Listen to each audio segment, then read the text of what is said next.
But when you look at the danger that it portends for the entire country, yes. and when you look at the current state of insecurity yes. you're currently pervading the Southeast, sure. some people will say that statement was not out of place. Well, you see, I've given you, as a leader, what I would do or how I would say what he said. The security situation in the Southeast, I have condemned killings in the Southeast. Any violence that is, that is unnecessary, unsenseless, unlawful, I condemn it. It doesn't matter whether it is violence against policemen or security agents. It doesn't matter whether it is violence by state officials or state security officials. There have been reports of unofficial executions happening in the region as well. It doesn't matter whether it's the assassination of Ahmed Gulak, which was a terrible thing and very condemnable thing. So I think, we have to make every effort to restore peace in that region and other parts of Nigeria. Now, the point is this.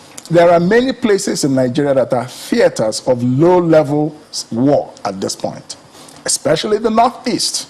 We know what's happening in the Northeast. And so what happens is that when you respond to the rising violence in the Southeast in a manner that shows a lot of muscularity, but we know that the government has not been able to contain the full-blown terrorism and war against the country in the Northeast, people begin to draw inferences of a double standard. And this, I think, is what the government must avoid. Now, the whole question of the secessionist movement there is the government is running the risk of making that movement mainstream by its response.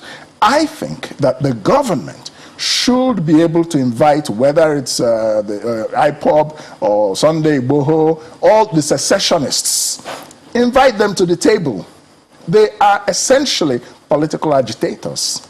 You can call them terrorists. That's your own prerogative, but we know what terrorism means in reality. The people the Boko Haram are terrorists. We know that.